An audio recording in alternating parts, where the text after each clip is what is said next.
Hello and welcome to New Filmmakers Los Angeles in partnership with Movie Maker magazine. My name is Danny DeLillo and we're here at the Cambridge Los Angeles show in West Hollywood, and I'm here with Danishka with her movie, The Singing Bones. Let's take a look at a clip.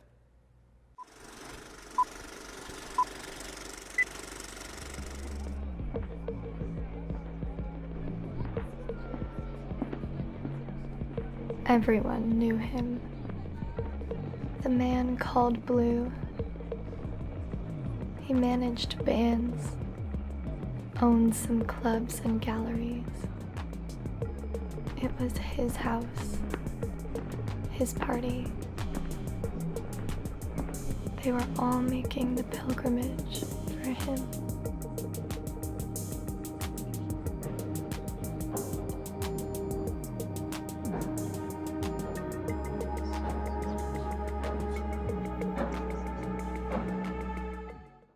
Thank you so much for your film. Congratulations on The Singing Bones. Thank you. For those that haven't seen it, tell us a brief synopsis.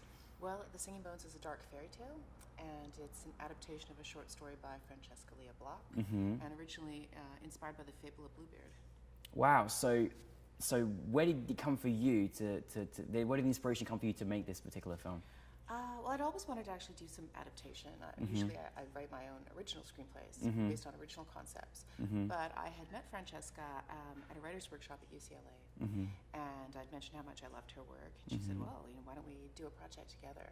And so I went through a wonderful collection of fairy tale stories that she wrote, and chose one that I thought would be really fun to adapt called Bones, and that became The Singing Bones. It's amazing. And what is it like to, because obviously we see a lot of adapted screenplays, and obviously you have your own content that you write yourself. What is it like to have, your own original screenplay to have an adapted screenplay? Do you find that pressure to sort of, put someone else's work into your own film? How does that feel?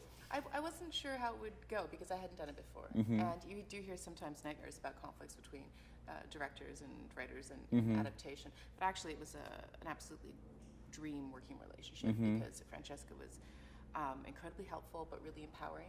And so I worked really closely with her, but she also understood that I had to make the vision my own. And so I really loved every part of it. I'd love to do it again. Well, it certainly worked brilliantly well. It was so interesting because I felt like, even though you felt the sort of Los Angeles feel, and she was from Koreatown and everything, but you felt like I was in this mystical world. Like I didn't even feel like I was seeing or feeling anything that was remotely like America. I was just in this world. Was that something you wanted to create for your audience? Well, Francesca's work has this really strong magical vision of Los Angeles in all of her stories. And even though we were shooting it up in Northern California, I really still wanted to... See, that was a true... Didn't even know that, did we? There you go. I wanted to still bring that. We chose a house that looked like it could be in LA. And we dressed it as if it could be in LA. And I wanted to really bring that whole vibe. So hopefully we managed to capture it. Well, choosing... You had to have particularly, amazing people that could connect for these two leading casting roles. How was that process for you? Well, casting was both wonderful and heartbreaking because we originally had two Canadian actors cast who were going to come down to be in the film because I'm originally from Canada and that's where we started the project. But then after we finally raised the money through crowdfunding, we didn't actually get their visas approved. Their visas were rejected to bring them down to shoot in California.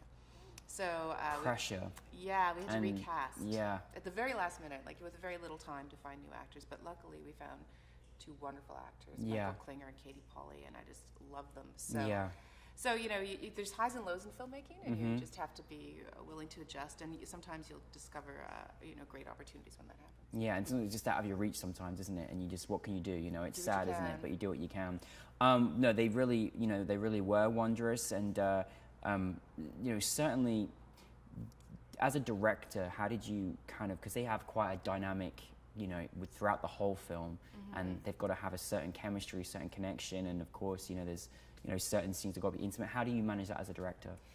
Well, I think communication is just really important, especially when you're doing a sex scene or some violence. Just making sure that you've carved the time on set to take the actors away and really talk it through without all the pressure of the lights and the crew and everything, you know, happening right that moment. Be making time to answer all their questions, making time to choreograph those kinds of scenes really carefully so there's no surprises. Yeah. And then, you know, they have to bring their magic and they make it look like it's just happening instantaneously. Yeah. No, it was actually a very, very magical scene.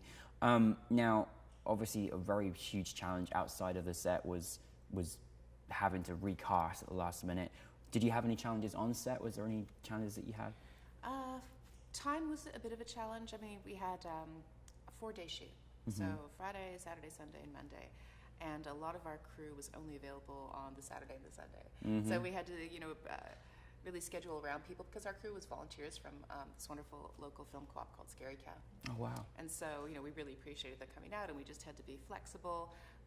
We also had a lot of extras and we were doing night shoots pretty much the whole time. So luckily we found a great location. And the people who owned the Smash in the Oakland Hills were very supportive. It's amazing. What's it like then when you just, you know, you obviously created this project and to have your film set for NewFilmmakers LA, have it in front of an audience, what's that feeling like? Oh, it's wonderful. I mean, you know, you spend so much time developing a project, shooting it, post-production, and it's really, you're doing everything just so you can communicate with the audience. You just want to tell a story and you want to hear people's feedback on your story. So it's a really long journey to get to the audience, and it's really nice when you can show the film in a good venue with a great Q&A, have some time to mingle with the audience afterwards, because sometimes that experience is just really rushed. Yeah, no, I mean, well, I'm glad you got a full experience. We like to make sure you have a good time as well. What is next for you? I'm shooting a new feature in October. It'll be my third feature.